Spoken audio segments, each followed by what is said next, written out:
And disruption. We are here and we will be starting. Welcome to, I think, our. We have two more Thank you. Okay.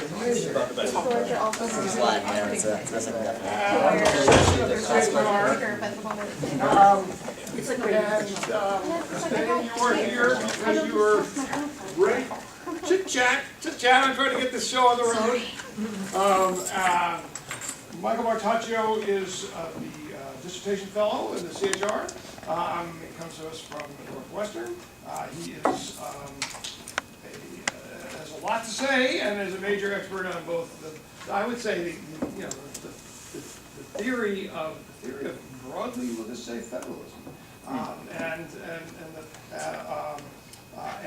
governance more broadly. But specifically here, his problem is. Is it early modern? Is the question at hand? It has been the question at hand in a previous presentation. But we'll say pre-Renaissance Italy.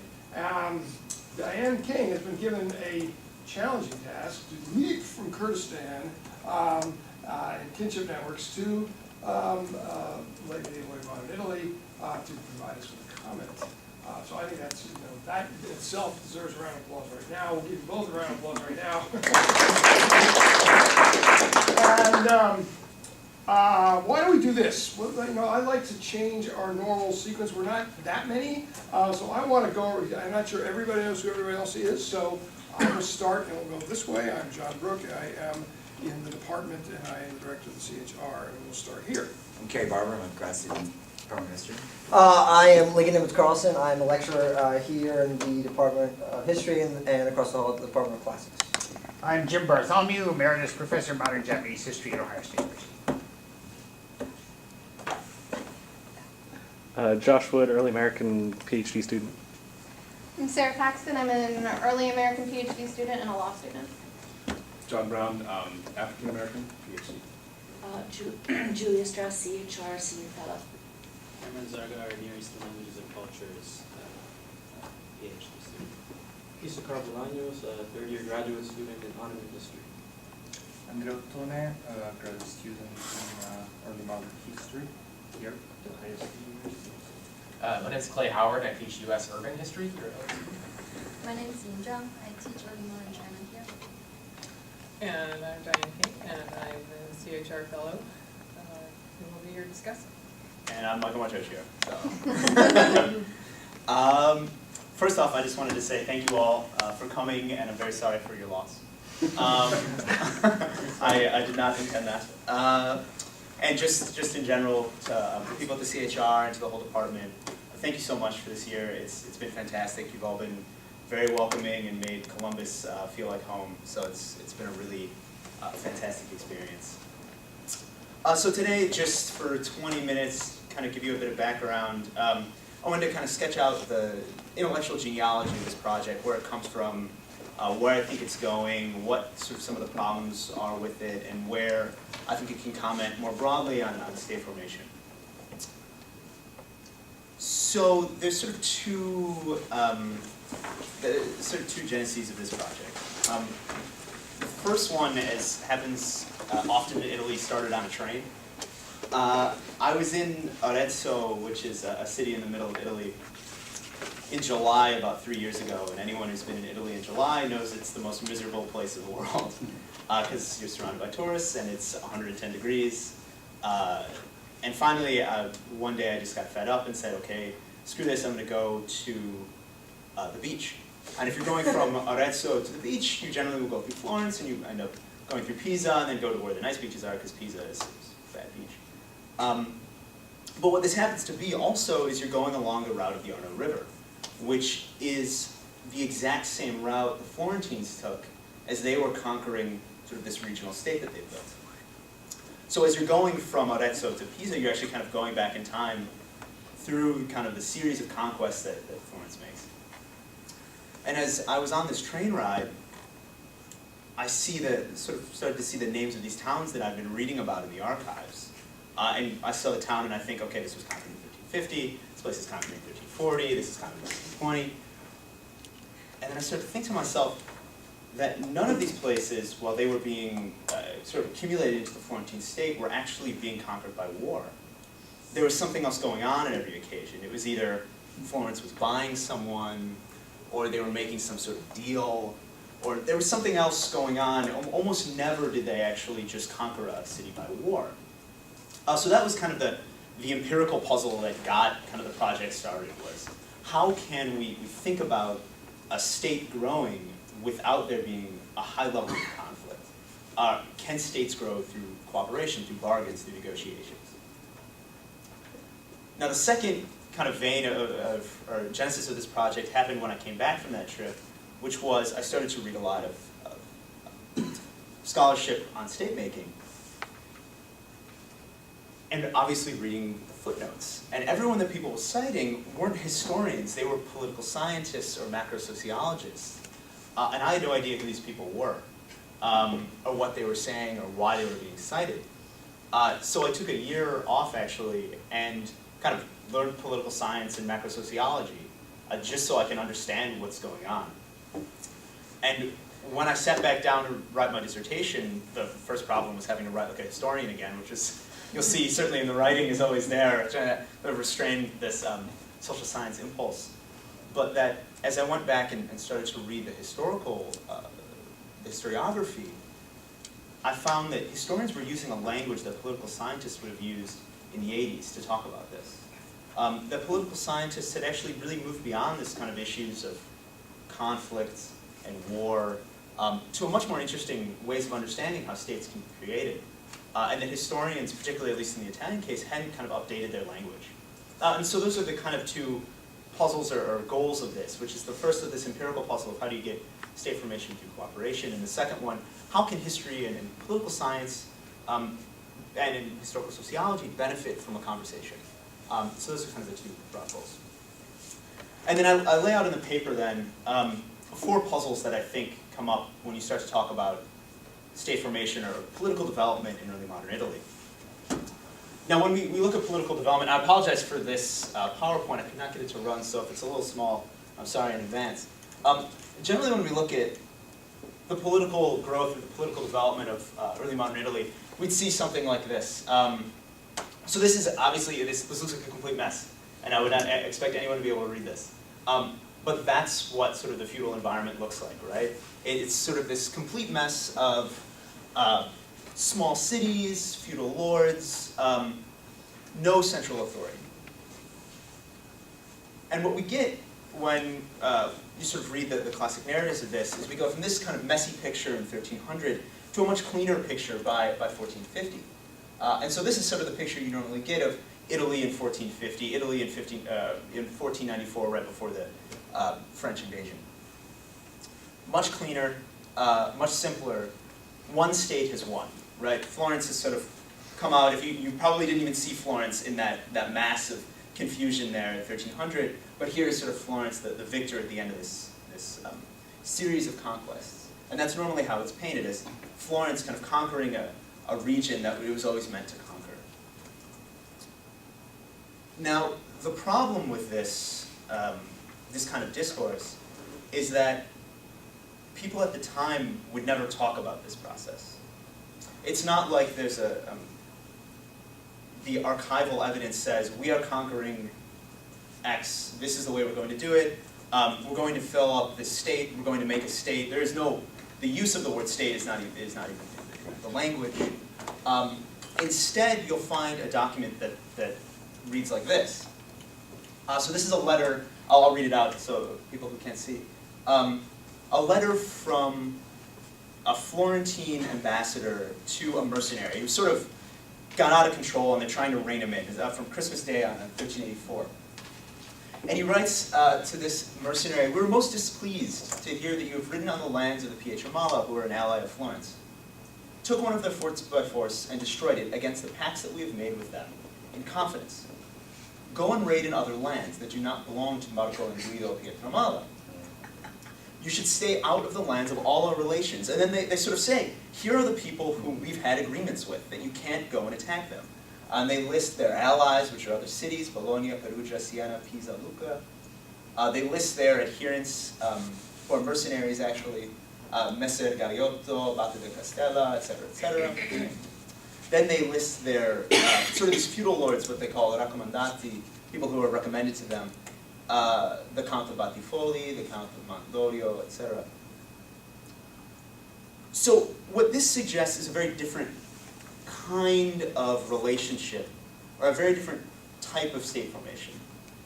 One in which, rather than filling in a state as some sort of absolute or sovereign territorial entity, of a state being a bundle of relationships, of these kind of relationships, that as Florence is growing, it's not growing its territory, but it's growing the bonds and the connections that it has. So again, just to kind of have this in sort of an abstract form, if you look at this kind of letter, you can see a sort of ideal type of relationship in 1300 would look something like this. And again, I apologize that it's small. But what you'll see is a city in the center having all sorts of different relationships with the types of polities or the types of actors, political actors around it. So right here is the relationship between a city and another city, which is the chapter that I gave you, chapter 5, alliances between cities, right? But a city also has relationships with its subjects, and these relationships are built on kind of agreements, right? Cities also have relationships with feudal lords around them. Cities also have relationships with mercenaries. And cities, because all of these cities are sort of pseudo-independent, they also have a relationship with the emperor and the papacy. So the emperor and the papacy are actually legally the sovereigns of these areas, right? But at this time, cities are kind of usurping that power from them. And so I think this model of state formation is much more useful to understand what's going on in early modern Italy than that classic one of a state building out a sovereign territorial entity. So that's kind of the first puzzle, is how do you get a network like this, right? How does this kind of network grow? How are these bonds created? And how do these bonds break? Now, just to sort of see that visualized in another way, you can see that each one of these relationships is itself a different type of bond, a different type of agreement. And instead of seeing it again as purely sovereignty, it's a much more complex of contractual understanding of how this is growing. So then the second question that arises from that, if this is the what of early modern state making, of building a network of networks, right? Then how does that happen? What's the how? Because we could still have, there's still certainly conflict, there's still certainly war between these type of bundles of networks, right? But there's also a high level of cooperation, what I call interdependence. So cities are not only fighting each other, they're also working together. They're arbitrating common disputes. They're forming the types of leagues that I talk about in the empirical chapter I gave you. They're making, there's a large debt market that's sort of being fueled this whole time through interstate cooperation. So the question then is, where's cooperation and where's conflict in this system? So that's question 2. Question 3, how much is Italy actually experiencing this independent of the rest of European politics? In the literature on Italian state-making, we have a tendency to think of Italy as being blocked off by the Alps. That the Italian states grow in kind of this window of opportunity from 11, Henry VII, to when the French come back in 1494, right? And that's the time where the Italian system will grow, it will flourish, and then it will collapse. And this is what Machiavelli is complaining about in The Prince. Everything's fallen apart. We used to have this great system. Everything's gone to hell. And how much is Italy actually independent during that time? How much are the actors operating independently? And then finally, the fourth question that I raise in the paper is what I call the linearity of this process. How much does is Florence's destiny sort of from the beginning? And this, I think, is a very important point in the literature because in the Italian literature at least, there's been a tendency to see Florence as having an economic advantage from the start. That Florence will always win. And for all sorts of reasons, we see how that might not happen. And I think that's an important point to make, that this is not a sort of an even process. That Florence is constantly kind of invading a place and then losing it, right? Invading a place and then selling it off to somebody else because they can't hold it. So this kind of process, this nonlinear process, is happening all the time. So those are kind of the four big broad questions that I'm trying to address in the project.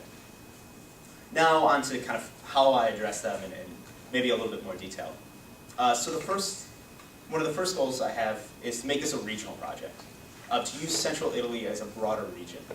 And I think this gives us a lot of advantages over what has come before, because generally speaking, we would talk about the history of Florentine state-making, the history of Sienese state-making, the history of Venetian state-making. But when we pull it out to a broader region, there's all sorts of different interconnections. That's what I'm trying to get at this chapter, partially, are those kind of regional links, those sort of regional security agreements that bring together something that looks broader than just one state kind of growing itself. Secondly, what I'm trying to do in every chapter that I include in the beginning of chapter 5 is to have a conversation between political science and history at the beginning of each one, and to see how political science and history are informing each other in many ways I don't think that are intentional. Historians, when talking about city leagues, normally say these things fall apart because there's no cooperation, everyone is selfish. Now there's a large amount of literature that's been written on this exact same topic in political science, but we simply have never used that language. And to try and show in each chapter how these kind of questions, we can benefit from sort of updating our language from what political scientists used in the 1980s to what they use now. And that's kind of the objective, that running objective the whole time. And then the third objective is to create a model of state-making that can happen through cooperation. And to do that, I again borrow from a different branch of the historical social sciences, institutionalism. So in chapter 2, I lay out a model where an institution, where the primary institution in this system are these political contracts. And let me kind of break that down and get a little bit more detail, because I think that'll help. So, here's kind of the four puzzles that I laid out earlier. The formation of states as networks, interdependence, to what degree is there cooperation, integration, to what degree is this a European, part of a European political change, and then finally linearity, how is this process not just a single track. Now, the way in which I borrow institutional analysis is to help us focus on the idea of cooperation, of how you actually can get cooperation between political units. So an institution in its most basic sense consists of three things: formal rules and informal rules. Institutions also offer a guide to behavior. And institutions are consciously or unconsciously known by individuals in a given population. So, just simply put, institutions are kind of the rules of the game, right? They're the rules of how people work together. They're the institutions that establish the means by which people may come to find mutual actions. In particular, institutions foster cooperation. And in this sense, I use the term for cooperation, just a relationship in which at least one party places a valued enterprise at risk to the malfeasance, mistakes, or failures of another party, that connects larger numbers of people who are carrying on some weighty, high-risk, long-term collective enterprise. So then the question is, and then finally the last part is that the institutions that are undergirding this whole system, as I've already suggested, from just the language that people are using at the time, are these political contracts. That political contracts are everywhere in the language of what people are talking about. So we should use them as the way of understanding this process. That those are the underlying institution that are fostering cooperation. So then, I think about institutions as a way of answering those four puzzles that I posited at the beginning.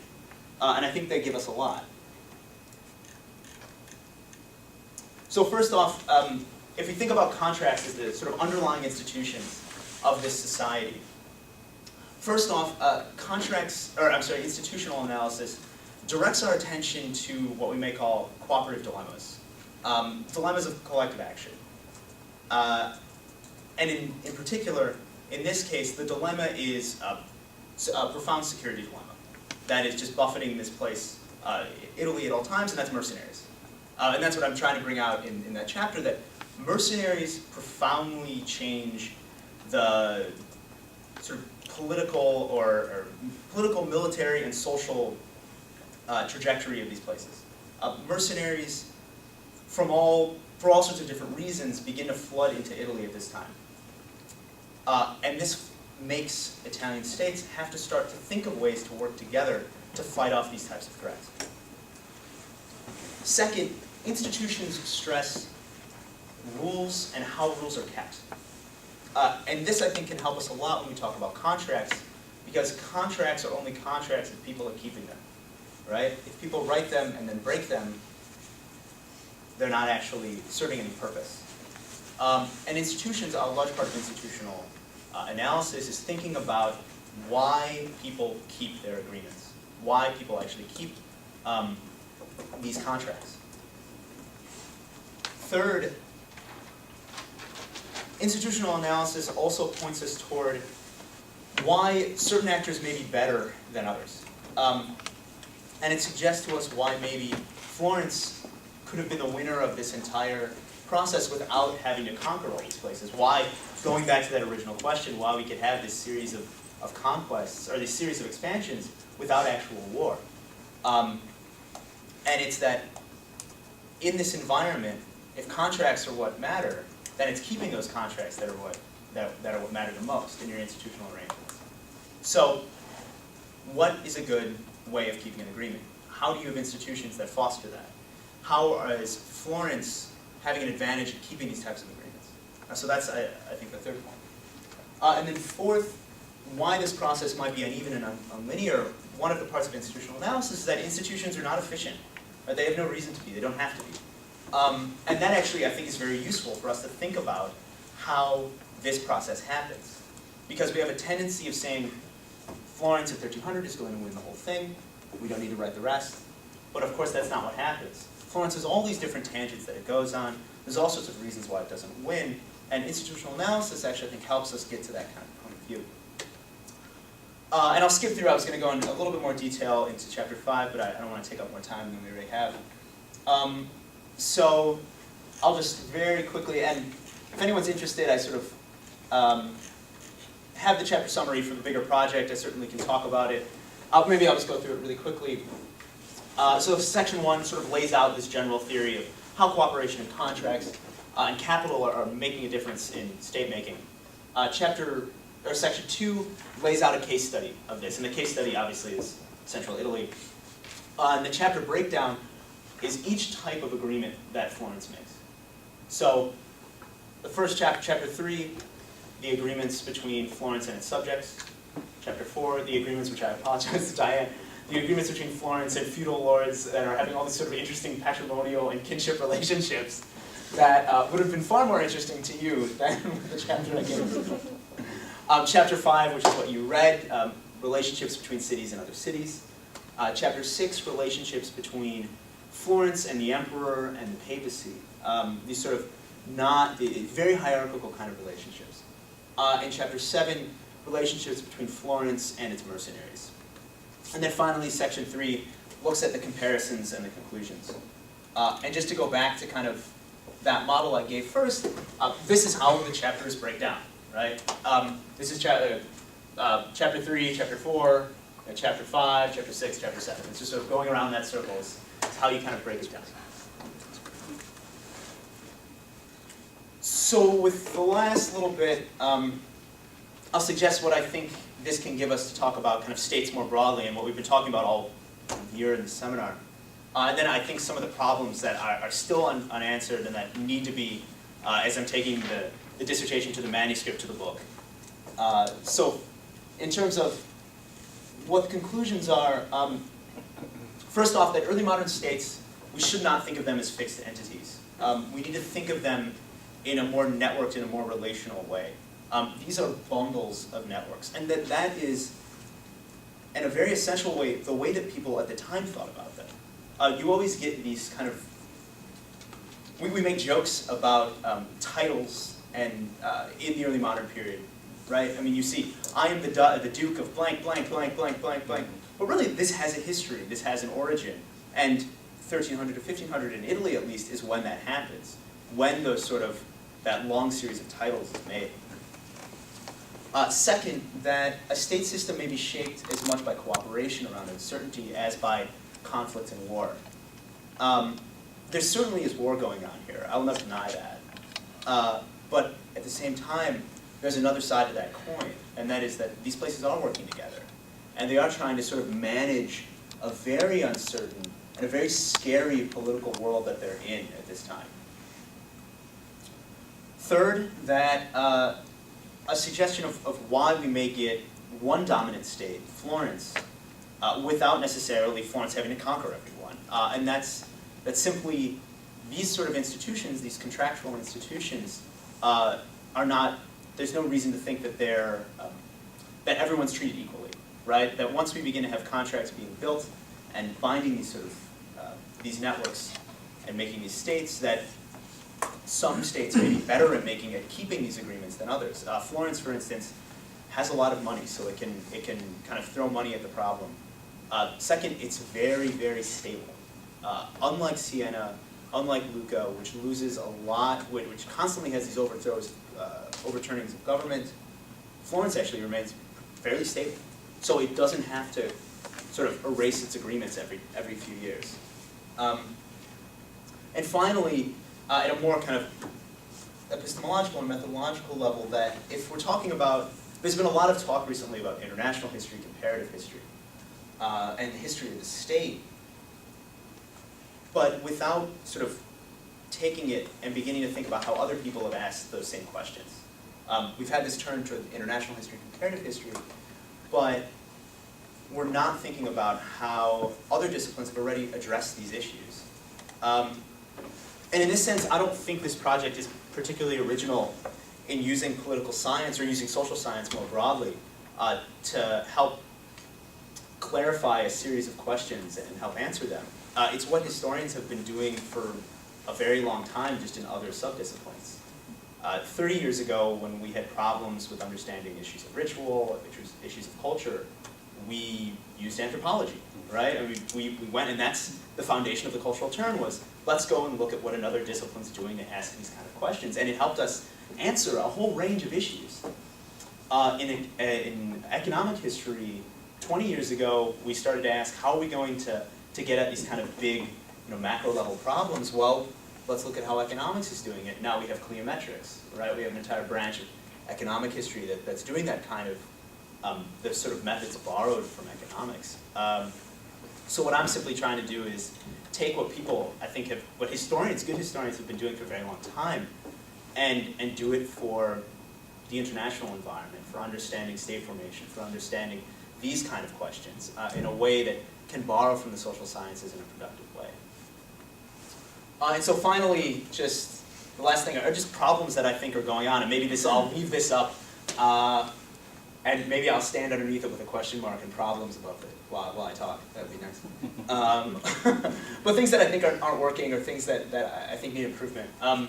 There's just problems with the historical narrative. I'm still stretching to think about how this system ends, right? At some point, the Italian states kind of stop working together, right? It does. 1494 is a very pivotal moment in Italian history, and it all kind of, it all falls apart, and why that happens, why this the music stops. And then how much does this model work outside of Italy, right? I have this very detailed, very contained kind of model, but if you're going to be bringing it to political scientists, they're going to ask, well, of course it works from 1300 to 1500, right? Why do we care? And then finally, I say I've brought the states back in, now I need some people. You'll notice in the analysis there's a lot of talk of institutions and very few talk of agents driving those institutions, and how to bring people back in to that. More broadly, the problems with the model, and I certainly would like to talk about this, there's the issue of, and this came up as I was thinking about Ober's actually, where how much cooperation is actually just people working together to reach a mutual end, and how much cooperation is actually trust. How much do you actually believe in that cooperation? How much do you believe that someone is going to keep their agreement, or is it simply, we both have a mutuality of interest, we'll work together for a few weeks, then it's all over, right? And then secondly, what's the role of mistrust? If we're talking about cooperation and trust, what's the role of mistrust? When do these things break down? How does that happen? And then finally, how can sort of power and cooperation exist at the same time? Right? I've talked a lot about cooperation, which we think about as being something between equals, but of course power is always in that relationship, and how to get that kind of back into the narrative. And I don't know if there's any political scientists in the crowd, but just to think about the added value of this for political scientists more broadly, where I think there's a lot of value for historians to look at political scientists, but will they care? I certainly have presented it a number of times, and I'm sort of still seeing the results. So thank you very much. I hope I didn't have much go for too long. So I look forward to your comments, and yeah. Yeah.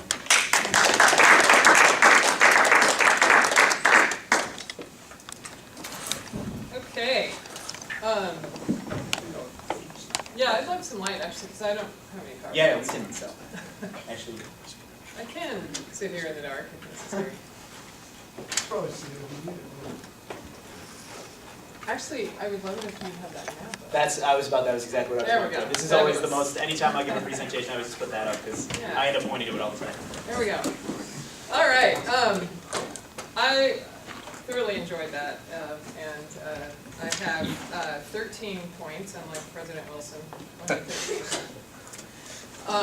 And let me just first say, I would like to echo what Michael said about having a fantastic year here, and it's been incredibly rich and productive, and it's by no means over, but I don't know when I'll get another chance to say that, so, so there. Well, so I am the social scientist in the room. I know we have some others, but this has been a lot of fun to think about vis-a-vis my own work in Kurdistan, and I actually see many similarities. Yeah, plenty of similarities. And some really interesting differences, and some other things I'm not sure about. So, and I'm actually not going to get to all 13 points. I'm going to hand them to him, so yeah, because I don't have time for that. But let me just say the first thing that really struck me is on page 5, where you write that there are treaties between lands, castles, and places, and lords. Okay, so that just really jumped off the page at me, because from what I know about early modern polities, or even pre-modern to early modern polities, and my favorite ones are the castles of Kurdistan, which are so similar. I've traveled around this area, by the way. I've traveled around the Italian Alps, and boy, does it look similar to Kurdistan. It's really, really, there are more trees in the Alps. But, and that's important because you can't grow as much. I really think about food sovereignty when I think about sovereignty. What really struck me is that it's not the big man in the castle per se that's making the agreement, right? Do I have this right? Because I actually didn't read the chapter with the more of the people in them. So it is actually, there's this idea that we, the people of this city, this entity, this castle and its lands, I like that too. It's not just a castle, it's the lands. So all of us who are in this space are making an agreement with all of you who are in this space. I found that to be really significant because in my setting you have agreements between lineages, and there's a very clear succession plan, so there's always a leader, and he's from the lineage, and he's making an agreement with another lineage, leader who belongs to the lineage. The succession plan is so clear that if somebody gets bumped off, then the agreement is with that person's successor. So I thought, thinking about what a modern state is, and now I'm conflating like 4 of my points here, which I go into a lot more detail, but what is a modern state? It's supposed to have a border around it that is fixed and everyone agrees on where it is, except I guess last week that all changed. Maybe we'll go back to that idea at some point. It's fixed, and then inside that border is sovereign space, and bureaucracy defines everything in that space. And what I thought I saw here was something that is very rapidly becoming that modern space. But then I have this model that I use in some of my own teaching, and I might have written this somewhere too. I take Benedict Anderson's idea of a high center with sovereignty emanating out, and I say it's an octopus. So it's got this big head, and it's got these tentacles that go out. So you have basically this bucket of octopi, and then one of them gets bigger, and it sort of absorbs the others, and I think that is a really interesting combination of things going on here, where you don't have this clearly pre-modern thing where it's a guy and his lineage and his castle, and you do have these, well, in this map you have borders, but I'm guessing that's this like is at one particular second in time, right? Oh, no, this So, is just meant to be That didn't sort of stay- spatial, right. to give people idea of what's going on. Right, because that would have been completely flux. Yeah. Okay, so, and then I have a whole bunch of questions for you. Some of them are probably answered elsewhere in the dissertation. I was wondering about technology. So, what's going on weapons-wise? Are there massive, because we see this incredible proliferation of documents, and we see an increase in literacy. I was wondering about literacy, and then you addressed literacy, so okay, thank you for reading my mind there, because I thought, wow, you really have to have a good class of people who are reading and writing, and people carrying these around. You got to have a lot of runners too. I was wondering about that. Absolutely. So what's going on with weapons and runners and reading? Another thing that struck me is, this is in contrast to my own area. So in Kurdish studies, there really are not that many of us, and we get together now and then and find each other and talk about our subject matter. But you have, and we don't have a lot of written sources, you have a massive trove of documents and a very vigorous conversation that's already been going on for decades, and that strikes me as a tremendous luxury and also a challenge, because I see throughout this thing you are, can I say, attacking some really big important people. And so I actually in here I say I critique that a little bit. Putnam is wrong, you say in your opening sentence in one paragraph. He is on that point. And if he's wrong, he absolutely is. if he's wrong, fine. But I would love a little more elaboration on some of those. Where okay, I'm open to his being wrong, but. And then I also wonder about the apples and oranges in terms of time period, because he's working with such a later period, and he's also he extrapolates like crazy. I heard him give a talk once where I went, okay, that is the most extrapolation I've ever heard. He has these horrible time gaps, right? I mean, it's what's happening in 1300 is then what's happening in 2010, right? I mean, absolutely. Yeah. That's why I think he's wrong. So if he's, just because he's famous and teaches at Harvard doesn't mean that if he's being reckless that we have to follow him in his recklessness, and that he might very well be wrong. But yes, actual people. I wanted you refer to actual people somewhere. Actual, did I say actual? You said you said I plan to give some more vignettes with actual people. And I'm craving those. Yeah. I think I'll leave it at that unless you, anyone wants to know anything specific about, because I have a whole bunch more here, but I just don't want to take too much time. We should get to the discussion. And again, I did love this. Absolutely loved it. Yeah. Great fun. Oh, I did love it too. I'm gonna start blowing here. I got a whole bunch of things that I'm thinking about, but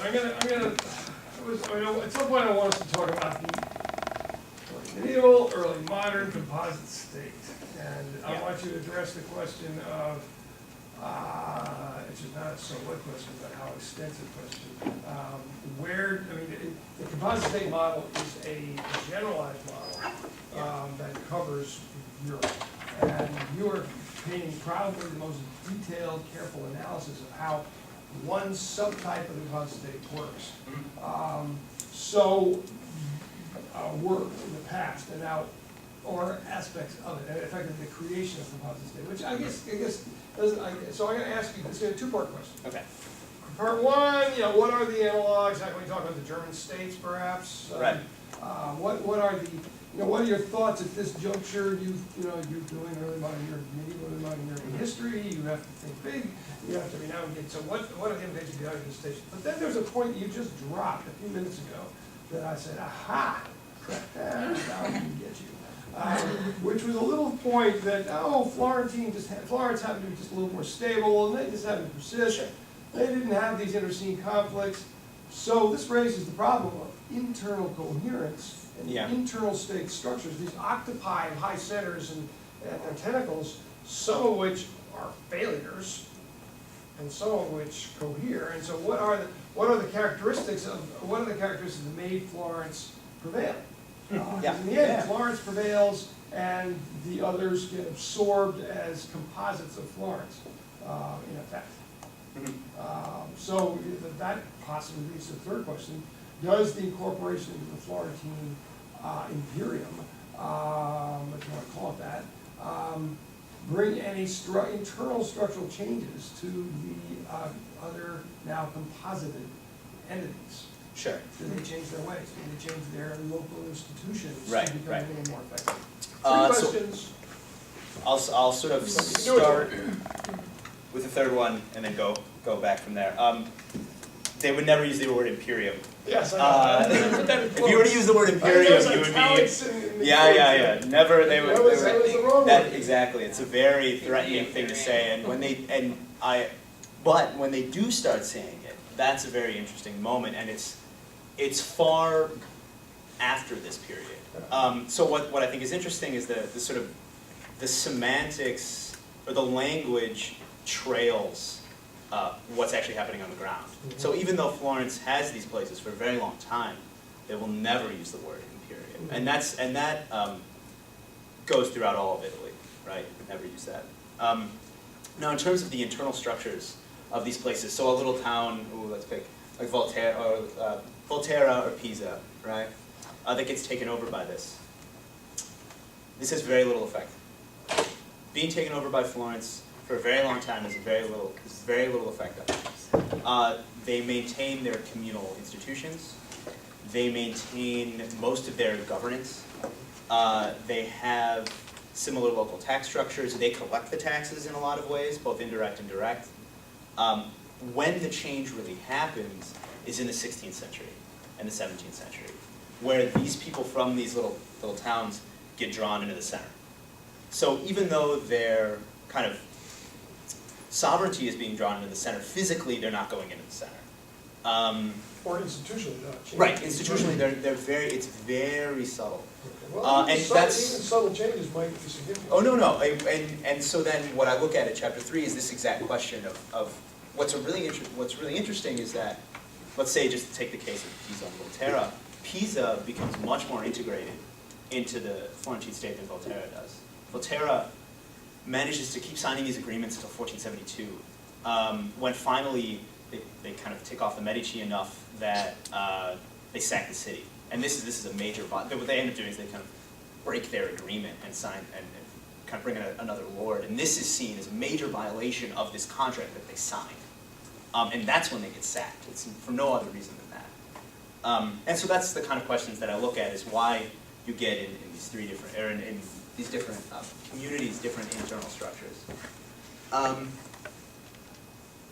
So then the question of why Florence kind of wins, right? And this is something that I'm still sort of working out, but I can give you 2 or 3 different reasons. First off, their money matters, but it doesn't matter necessarily in the way we always think. Florence is the wealthiest. And what we normally think is Florence is the wealthiest, so it can raise the biggest army. But that doesn't necessarily help them all the time. We see that, for instance, one of the things Florence does is it buys a lot of its territories. So it doesn't actually have to raise an army to do it, it can just buy them outright. For Arezzo, for instance, Florence gets this city in 1385, and it's kind of a classic that fits this model perfectly, where the Queen of Naples dies. 2 different parts of the Angevin dynasty send their troops down to claim the throne of Naples. And of course, to go through that, they have to walk through the middle of central Italy. And while on the way to do this, one of their mercenaries just decides, well, I'm kind of out of money, and I'm going to take the city of Arezzo and pawn it off. Now what happens, unfortunately for him, is that the Clement who he was going to Naples for dies of, oh god, typhus or something, because he's living in some god-awful lowland swamp. And he ends up having to sell the city. So what happens is, the Florentines send a representative. The Sienese send a representative. You can see how it's right in between this kind of triangle. And there's a bargaining war. It's just, you're a mercenary, who's going to buy this city? Okay, highest bidder. And what ends up happening is the Florentines buy it for a steal. But one of the reasons why they can do that is because they have this kind of wealth of capital, right? They don't actually need to kind of raise an army. They can buy these places. So that's one reason why I think they win. Secondly, in terms of their stability, this is key, right? That they have these internal stable structures. Siena has something like 5 to 6 changes in government. Genoa, if you really want to, it depends on how we measure it, but has a change in government more so than Italy does in the modern period. Something like every 2 years there's a revolt, right? And every time that happens, your agreements come into question, right? Is the next lord gonna validate this agreement? And so Florence really finds itself in an advantage because simply it's the most stable place. It has a couple of revolts. The Ciompi is very important. A few other kind of minor problems in the 15th century, but really far more stable than its neighbors. And then finally, what kind of the bigger composite state model and where I think this fits into that. So, 2 thoughts on that. First off, so maybe the composite state is both too muddled and kind of misses the point, I think. So in the sense that it's too muddled, the composite state, I say it somewhere in here that it's been used to explain every polity in the early modern period and throughout the world, right? I mean, now we get the Ottoman Empire as a composite state. China in the 16th, 17th, 18th centuries, Peter Perdue says it was a composite state, right? To where this original thesis of Eliot's, which is a composite state is a composite monarchy, is the sort of bundling of monarchies, is completely lost and muddled. So if we're going to use that term, we have to get a better definition, a better hold on it. And so that gives me the second point, which is we should look at that actual bond that makes a composite state. If a composite state is a network and a series of bonds, then that bond itself should be the target of our analysis. It shouldn't be the completed composite state. And seeing how these composite states interact, it should be, what is that bond? How is that bond maintained? How did they get it in the first place? How is it kept? And then when it breaks, what does that mean for those people? So does that answer that? Yeah, and those bonds usually are written down, so you have a point of analysis. There's a charter of some kind. Right, yeah. You still didn't really, to my mind, unless I fell asleep, you didn't explain the internal structure of Florence. You assume I know it. Oh, Florence has, well, I mean, just broadly, Florence has a committee. Well, what's interesting... New word has been just put on the table, a committee, something that's internal to a state that is not part of the network. Right, right. But it's guiding their subcommittee. Yeah, yeah. And What- the elections too. Well, what, That was what, right. Actually, yeah, yeah. process. Well, it's not, It's a civic process. what, so the key part of the Florentine election system is chance. What they do is they set up an entire system, and this I think is going on at the international level too, to kind of overcome problems of cooperation. So the fear always is a strong man's going to come to power, right? So what they do is, number one, they bring in an outside judge. The judge is never from the city, because if the judge is from the city, then who knows? Maybe he won't judge fairly. And this is happening everywhere. So when you would look at Florence. Florence is sending judges everywhere. Florence's judges are coming from Siena, from Lucca, from all these other places. So there's these profound interconnections going on at just the kind of private, personal level of our judges from Siena every 6 months, our judges from Volterra every 6 months. So there's a high level of interdependence in the juridical level. The second thing that they do is they have these elections which are completely randomized. So what you do, what they have is they have a scrutiny. They take everyone's names who's eligible, put them into a bag, and then they take the names out of the bag.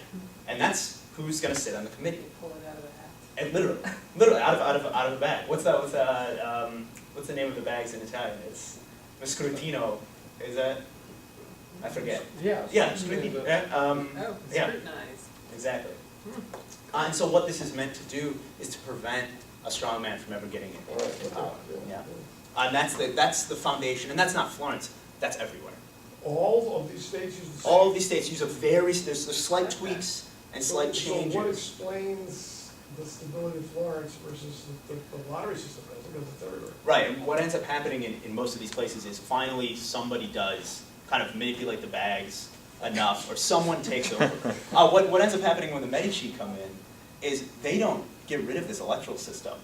They just pick the guys who pick the names to pick the bags, right? And it's very Stalinist, right? It's sort of everything's fine, everyone's coming to the, everyone's clapping at the big meeting, but everybody knows that the people who are, it's all rigged, right?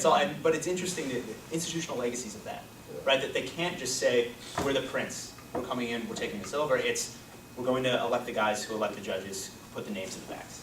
And then everyone subtly knows, but those institutional legacies are still there for 100 years, until the Duchy, which is in the 1530s. So, yeah. Hey, what's up, Michael? I have kind of like a pretty simplistic question, actually. Yeah. That I'm embarrassingly simplistic, but so your model sort of is moving away from sort of violence, war, straight invasion to Right. contractual institutions, relationships, and sort of building on that stuff. I was wondering what you see what the difference, in your opinion, is between actual violence, actual invasion, and the threat of violence. And is there a difference there? I mean, the Athenians made a lot of agreements with people, with the navy sitting outside and not attacking, and some people have referendums to change. Right. But obviously there's a big military behind it, and you say that, well, they bought this land. Well, I mean, sure, these people took their money, right, with probably a threat of violence that this money could go to mercenaries. So I just want, what, in your opinion, is the difference? Is there a difference, and how does that affect your model? Yeah, no, that is a fantastic question, and I'll admit that I'm still struggling with that. Because this idea of course, war, you don't need war to have threat of war, right? I mean, if they're sitting there and you think it's going to happen, you're going to sort of defect immediately, right? But I will have kind of two thoughts about it. Number one, I think what's so interesting about this period in time is that you really don't see that. Like, there really isn't a big threat of war, mainly because wars are so costly and so dangerous that people never want to really go all in. And what I mean by that is, the situation is so uncertain at all times. At any time, someone could die in Naples, and suddenly there's going to be 10,000 mercenaries running through your sort of Catata, the countryside, right? Or the emperor could decide that he needs to come down and be crowned in Rome, and he's going to bring a group of German mercenaries with him. Or the 100 Years' War, there's a treaty that's signed in the 100 Years' War, and suddenly there's 20,000 mercenaries just coming because they have nothing to do, they're out of work. And so what happens is, no one ever really fully commits. So you don't see this kind of all-out war until later. There's no effort to make kind of an all-out war, because if you ever did have an all-out war with someone, Florence, for instance, in the 1360s is a very long war with Pisa that lasts something like 5 years. We're talking about hundreds, not thousands, not tens of thousands of men. It's just these little skirmishes that are going on all the time. Because if they ever did pay all the money to have a real war, and all of a sudden things shifted quickly, it would be over like that. Right? And that's what happens with Arezzo. That's what's interesting, is this does happen once. Arezzo basically way overcommits itself, and suddenly Queen of Naples dies, and they're left out in the wind. So what you really want to do is to sort of not be in that situation where these kind of actions happen. The second thought, in terms of buying and purchasing in particular, often it's someone else who's selling the town. So the town, for some reason, kind of falls apart, like the case in Arezzo, where a mercenary just sort of takes it over, and then it gets sold. The money doesn't go to the town. No. Well, and this is actually an article that I'm writing right now of, how do you pay for that money? Where's that money coming from? Let's take that case of Florence buying Arezzo. It's for 40,000 florins, which is a pittance, to a mercenary. But what they have is they lay out a very clear kind of payment plan. They give them some upfront payment, and then they pay it in sort of a series of installments. And they raise that capital from a completely different way of raising capital than they use to fund their army. So they actually have different tax systems. One to buy land, and the other to raise the army. And this, I have sort of an article that's looking at these kind of payment plans. And some of these payment plans last for 15 years, right? I mean, a good example is Lucca buys its rights from the Holy Roman Emperor for 100,000 florins, which is an immense amount of money. And what they do to raise that capital is they take out loans from Florence, from, I don't have them up there, but Ferrara, from the Pope, and from 2 or 3 other places. So then they have to pay these guys off. And what they do is they create a sovereign debt market.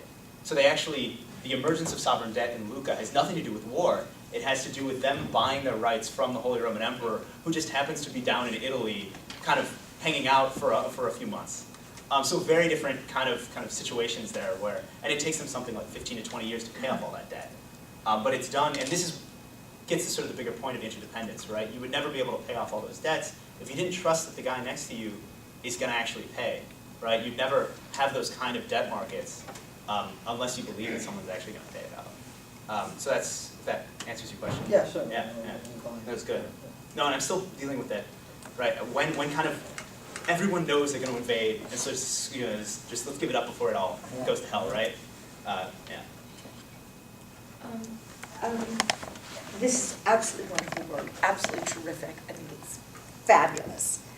I'm wondering, though, as a non-Europeanist, 2 questions that maybe to think about more generally in terms of applicability outside of Europe, because you are looking at a particular you're looking at a particular period of time in Europe, which is quite unique. It's sort of doubly unique in sort of world historical state formation. And one is the question of scaling up. This is still a relatively small area. You've demonstrated that elites are circulating all the time. They know each other. They have this web of relationships with each other. And at least partially this is possible because of common language, common culture, close proximity. I'm guessing that there's fairly easy water transport between these places. In some of the places, Relatively watersheds matter. Yeah, watersheds matter. And so it sounds to me like what you're describing is sort of micro areas that for whatever reasons, has, broadly speaking, a common, unusually developed economy for the time. There's crudely a lot more money and commerce sloshing around this system than really almost anywhere else in a relatively small area. And then you have the lack of any particular hegemon that can come in and make everything work. Well, But there is, let me just sub-point in that there are two distant hegemons. There's the emperor of Yeah. Germany, and there is the papacy. So Right. there are hegemons, but they're not right there. But they're not right there. And given this ecology of the valley, they have a common interest, they have And- these distant hegemons. Yeah, right. And so one sort of general question is there anything about this model that can be scaled up? Sure. Because if you look at other parts of the world, Yep. you see some of the same things going on, but not the whole constellation of circumstances. And it seems to me that there are going to be huge problems with scaling up in a pre-modern, with a pre-modern set of technologies, with a network-based model of cooperation and webs of relationships. So even hypothetically, how can you scale? How is it possible to scale up? Or does the lack of ability to scale up suggest that that this is confined to one particular time in one particular place? Right. Second question is one of military technology. Mhm. This lasts for a goodly long period of time. And then what happens? External conquest, right? So is this all presuming a fairly static level of military technology where we suggested that these guys really don't want to get into serious wars with each other, it's too risky. But it's not necessarily risky for larger, better equipped armies with better military technology. In fact, you would think that these places being so wealthy would sort of be like, eat me, come invade. Yeah. And the cause of that is, what is the dating of the military revolution? If we were to pick up Parker's book, invite them to come? I think 1550? 15, it's 1490 something. the problem 1490 is, something, yeah. we don't have a good, frankly, there's no good definition of it, right? Some people say it's gunpowder, other people say it's fortifications, other people say it's gunpowder weapons on ships, which is Parker's main contribution there, right? It's fortifications and gunpowder weapons on ships. Well, let's just So- say gunpowder and fortifications against gunpowder. Sure, but of course that like rebalances within 50 years, right? They make these huge forts, which then gunpowder weapons don't. Right. You just put the gunpowder weapons on the forts and solve your But problem. gunpowder- But here, I'll So we definitely. start with gunpowder. When does gunpowder affect, is the 1490s, is that the point when a decisive military differential Sure. comes into play? So let me go with the first one of comparative. How to, Scaling kind of- up. yeah, how to Scaling bring this somewhere else, right? Mhm. So it's actually, there's two thoughts here. Number one, at the more abstract level, a lot of, actually, my thinking about this was from reading Chinese history. Because in the IR literature on China, I think we've talked about this a little bit, and I'm sure there's all sorts of problems on it, but thinking about a hierarchical system of states, right? Not having each state be equal, but having there be some sort of hierarchy in the international environment. And that's fundamentally what's going on here. I think it's really interesting, all these studies that have come out on how China is operating, and it's so similar to this, right? You have the emperor who's at the top of the top of the triangle here, then cities, then subject communities that are subject to those cities, and the parallels between those two. I think you can find a number of them. In terms of just at the in kind of the IR level of how do you have a system where there's a hierarchy, right? How do you have manage kind of a big hierarchical system? This is related to the question, that's why I'm kind of interrupting.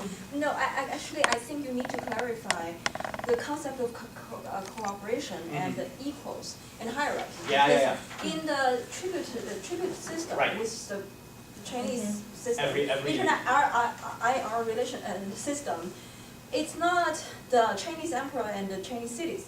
No, it is no, the no, Chinese it's- emperor exactly. and other states. Yeah. The Chinese states and other states. So they're not equals. But Right. when you talk about cooperation in this context, you're talking about them as equals. This is what you said. Mhm. So and then you just use Florence as an example to tell us actually this is not exactly the kind of equals that we Some assume. are more equal. Right. No, Sorry. I completely. Yeah, I'm sorry if I'm so- misstated. These are absolutely not equals. Right. And actually, if we go back to this chart, I actually have it in there. So what you would see is, I mean, this is universal authority. These people, this is the emperor, right? He has absolute, sovereignty is sort of manifest in the emperor of the papacy. And then here is just sort of little communities that have only a fringe of authority. So absolutely, we're not talking about people, there are sort of the medieval structures of hierarchy are there all the time, right? So Florence is a city, a civitas, but there are other places that because it had a bishop, there are other places that Florence invades that didn't have a bishop. And so they're sort of slightly lower on the peg, right? They don't get the same kind of rights. A feudal lord, because he doesn't have a bishop, because he doesn't have these other kind of connections, is lower on the hierarchy. So absolutely, no, I'm sorry if that was unclear. Absolutely, there's a hierarchy that's going out throughout this whole thing. But can I just sort of finish? No, it's absolutely, yeah, I'm sorry if that, I completely agree with you, yeah. But the second idea of how to make this kind of scaleless, I think leagues, this actual chapter that I gave you, is just a natural place to do that. Leagues are everywhere in early modern Europe. And you can sort of see three different trajectories of leagues. Leagues will accumulate into confederations. So we get the Swiss and the Dutch, right? Leagues will kind of peter along for another, if we're talking from 1300 to let's say 1600, will kind of peter along for another 150 years in the South German cities. And then after 1449, they kind of get accumulated into the imperial structures, but they're still there, right? When you're talking about the history of the Reformation, you can't talk about, without talking about the Schmalkaldic League and the Swabian League and all these other leagues that have a profound impact. And then in Italy, what's interesting is these leagues become a solution to mercenary problems, right? But I think that this is an easy way of talking about this in a comparative way, in particular because they talk about it, right? They talk about their leagues as being, why aren't we as good as the Germans, right? The Germans seem to really have their act together. Why can't we? I mean, this is the sources themselves are saying, well, the Swabian League is doing it, why can't we do it? So I absolutely, yeah, I think, and that kind of gives maybe a bigger comparative angle, which is understanding highly urbanized state growth. And that's fundamentally what I'm talking about here, right? Yeah. And the whole middle part of Europe looks approximately the same, right? For a very long time. It's very small states. You can draw this nice little line from the Netherlands down the Rhine. You can sort of go over a little bit to the South German cities, Switzerland, northern Italy, high population centers, the center of Europe, still the economic powerhouse of Europe today outside of London and Paris. This is going to have a very interesting trajectory of state making, and that is just the natural, until he already makes that kind of connection, right? I mean, that there's a capital intensive form of state making, and that's fundamentally the comparative angle I want to take. Because I don't think this works very well for Prussia. It doesn't work very well for England, but I think in that setting, in the highly urbanized setting, it works very well. And we can get a lot of leverage from it, yeah. And then do you want to? I just want to make a comment. I mean, just significance comment, you can go back to it, but I just want to rant about significance. At some point, I think we should talk about over, but I want to make my significance comment is this. We live in the remnants of a composite system. When you start talking about leagues and federations, it just locks right in. 1777, 1787, and our, what's his name, sitting right here. We were having a battle about the nature of the police state. Gristle. Gristle. Yeah, no, that's... So, I mean, in other words, there is a continuity. We have had, this is now the third paper we've had this year on broadly the composite system. Now we're finally talking about the composite system. There was an implied, I might have muttered something about the composite system in my comment, but he is advancing the composite system to the 1930s. Then he says a sovereign system emerged until it broke apart in the 1970s, and we're back in a composite system. So no, we're also highly federalized. When you want to talk about the significance of this work, you have to talk about the United States of America.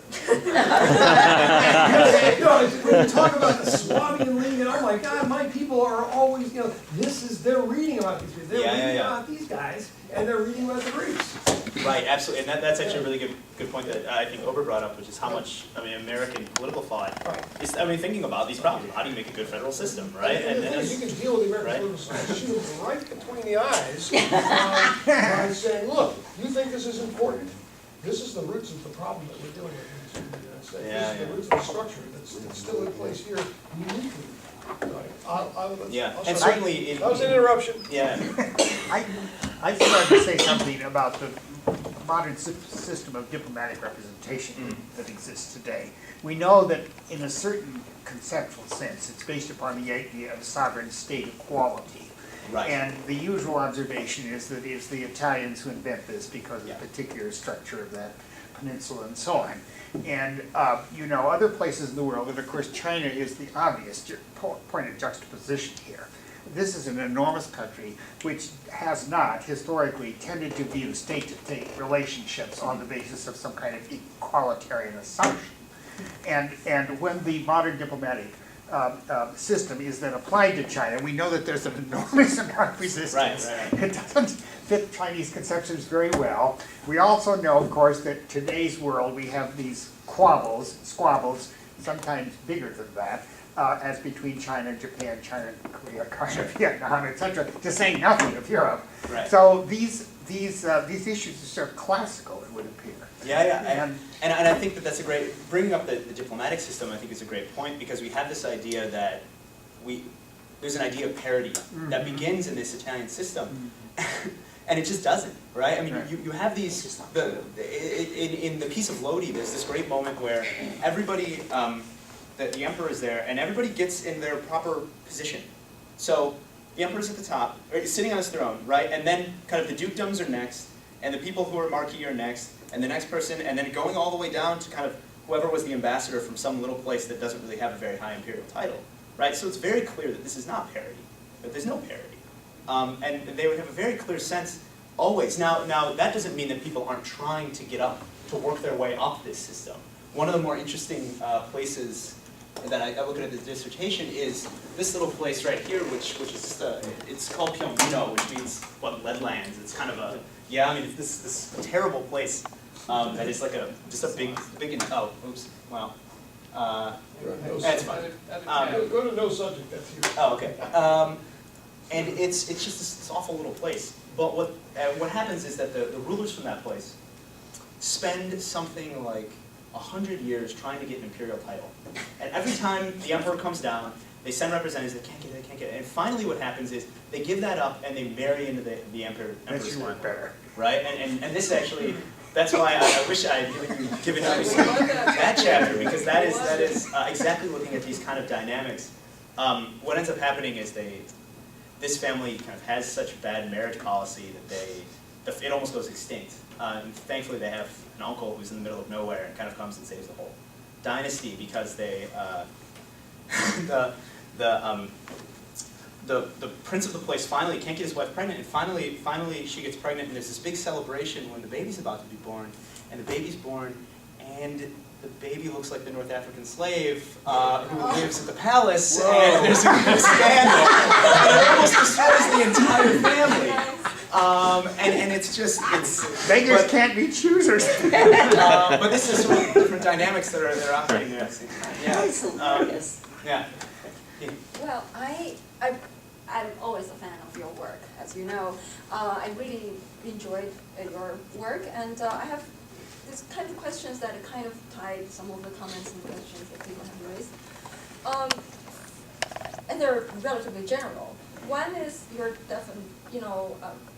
I like the way that you talk about growth. Mm-hmm. You're saying, well, in early modern times, pre-modern times, growth didn't have to mean territorial growth, but it could be in the deepening and enriching bonds and relationships. But I wanted you to elaborate a bit more on the concept of growth, because if this concept is so closely related to how we define state making, then it has to be further theorized, I feel. Yeah. You know, and it has to have other dimensions, not just the commercial or the contract and business bonds and the relations that people work focused on, but it has to be other types of bonds and relationships, which leads to my next question, is about something that you and I both are interested in, is trust, right? Yeah. So I feel that when you talk about trust, that's where you bring people, actual real people in, and the cultural social dimensions of these societies in. Because trust is, that doesn't come from nowhere. Right. There has to be some kind of institutional, if you define institution as something informal and informal, Right. all these groundwork has to have been done in order for you to build trust, Yeah. right? Yeah. So I feel like, I really wanted to know more about the cultural aspects of trust. That's what my work focuses on. Yeah. So your work actually shows me there are other ways to talk about trust, but I think there are ways to sort of combine these different aspects of trust building. My next question is is about temporality. I mean, John raised this thing at the beginning of the talk. Should we call this the early modernist study? Sure. I mean, I would welcome you to early modernist group.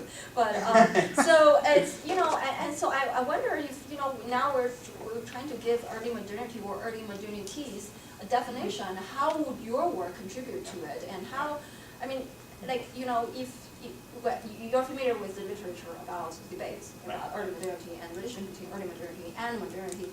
So where do you see the temporal template of your work and your contribution help us find other ways to debate, to engage this historiographical debate and the definition of early modernity? Sure.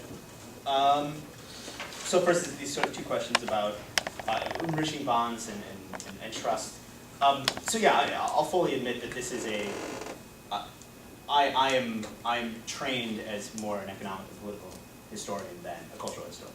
And I'm interested in the types of relationships that involve capital and capital exchanges. And that's just the way I'm trained. But I think that this kind of cultural ideas about trust are there all the time. I'm still sort of searching for them in the documentation. The best cases I have don't necessarily concern the types of agreements I'm looking at, but just sort of a general feeling of why friendship and trust matters. Friendship is actually, the word they always use is amicizia, right? Friendship. And it certainly is just pervasive throughout the entire culture. That this really does. This is a very big concern. I mentioned a little bit in the paper of this idea between genuine trust and non-genuine trust. And that from all the different documentation, we see people having this concern about, is this a genuine relationship? Are these people genuinely? There's actually like the best way I could describe it is almost a poetry slam, where a bunch of humanist poets get together from the founding of the Medici in 1444 and debate trust. Is this actual? Can we really say that trust really exists? Well, I forgot a point. I'm just quickly throw it in. I feel, and in my own work, I actually decided that that's something that's very particular about early modern China is that people actually didn't feel the need to separate the real trust and the genuine trust and the rhetorical use of the very instrumentalist use of trust or friendship. I mean, that's the word they use.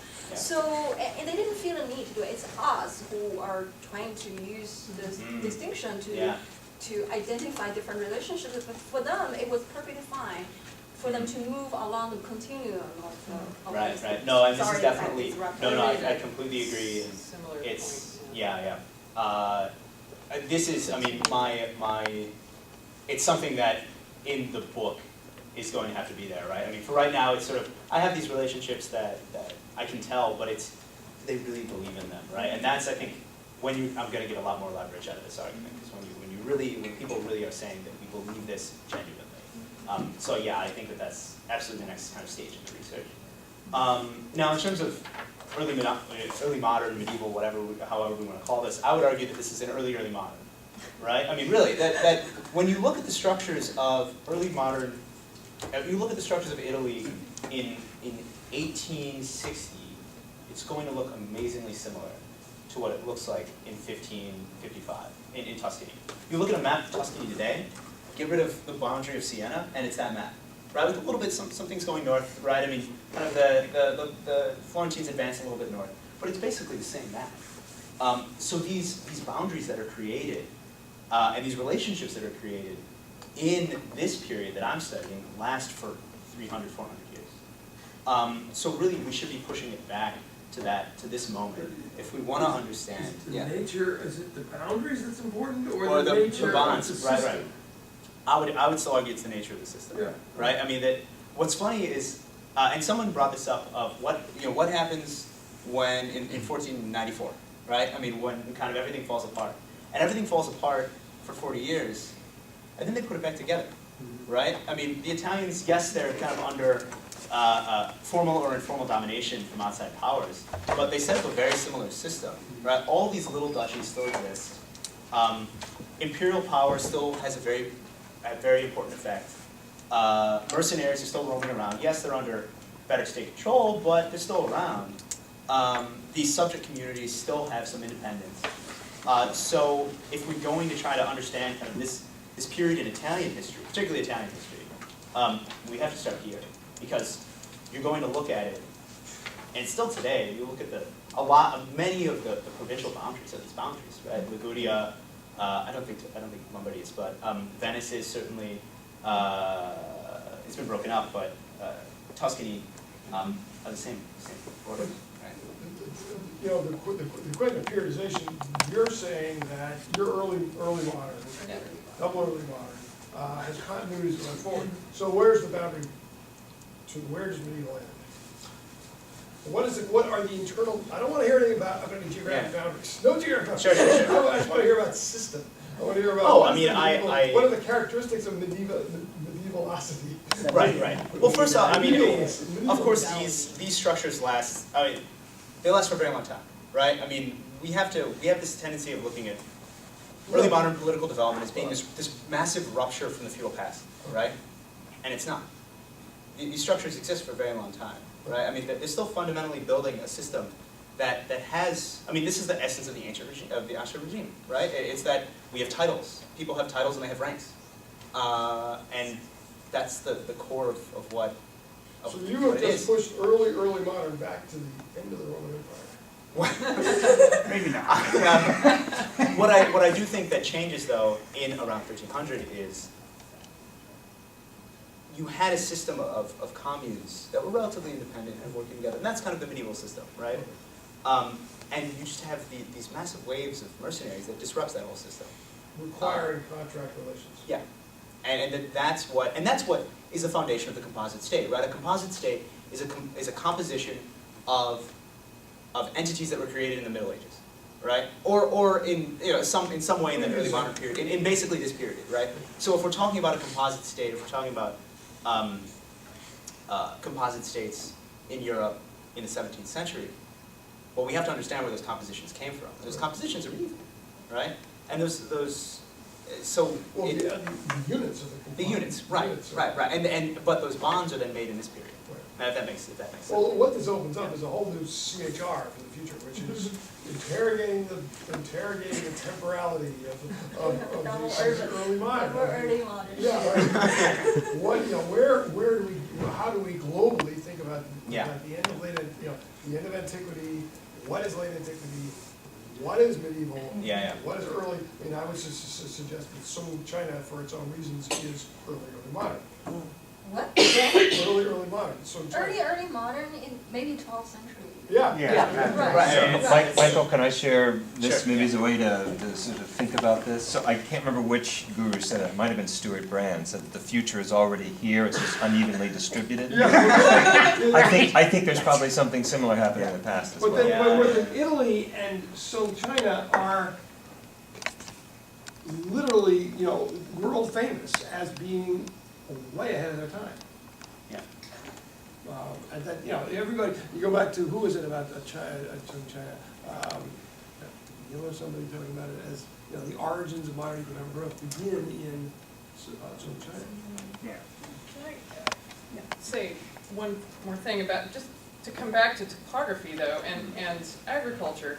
So, I mean, I was wondering this whole time, just straining to remember all the different elevations in Italy. Sure. So, I mean, how much of this is driven by, food supplies and passageways as well. I'm thinking about this from my work in Kurdistan.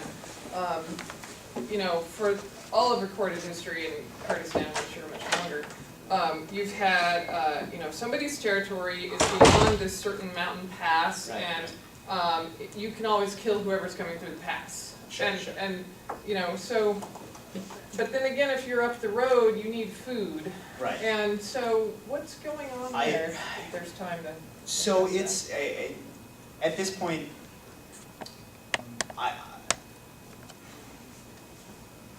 there's an idea that Florence only gets to sort of the Apennines, right? That mountains are a big structural weakness of the early modern state. They can't get over it, Yeah. right? Simply, you're looking at, actually, if we go back here, you're looking at, I've been over it on buses, and that wasn't. yeah, right, I mean, Florence, that would actually track pretty well, that like, North of the there. sort of right side of the border would track decently well against the Apennines. The problem is that Florence makes all sorts of excursions over that watershed, all the time. Everything to the north, Bologna, Imola, Faenza, Forli, Ravenna, Cesena, Rimini, they have all sorts of connections with those communities and do take over watersheds. And do those communities need them? That's my question. So is this They interdependency do. thing, like, non-negotiable, like you have to do it or Well, you'll what- starve? Yeah, he's fighting to protect his lands in Bohemia and then eventually against the Turks. The Pope is trying to reestablish his rights in the Papal States. So they're raising capital from this place for wars that are Incredibly things that- bureaucratic. Yeah. This yeah. is just, There's a high, it's much more than you'd think, Lot of right? I mean, effort. well, these are merchants, it makes sense, yeah. right? I mean, in sort of a social level, and these people are raised to care about paper, Yeah. right? I mean, these Yeah, they human are. beings that's their, one of the greatest sources we have from this They're period are called. attached to their smartphones. Right, right. One of the greatest sources we have are these diaries that, they're sort of pseudo-diaries that fathers pass on to their sons that list all the people who owe us money, here are all the people who you made agreements with, here's how you make a good agreement. So this is part of their common language. This is, yeah, and yeah, and it's everywhere, right? I mean, one of the greatest examples is the condottieri, these mercenaries, literally mean, I mean, condotta means contracts, the contract men. Yeah. That's the name of the mercenaries, are Very cool. contract men. So this is, I think, a pervasive part of this society, that they're beginning to write things down, and Yeah. it does make a big difference. And to how me, they the more of follow that this. stuff you put in your Yeah, presentation and the yeah. eventual book, the stronger and more, Well, more the vivid it technology, will yeah. be. I mean, we'll see, like, wow, okay, so this is Yeah. exactly what they have to say for themselves. I am going to interject myself because I am panicked about my own chronology here. I have to run. I've got a bunch of things to do between now and 5 o'clock, and we are having a class outside. So we're no rush. It takes on 4, but we're not running away with that. Thank you very much. One of our energetic meetings we've had.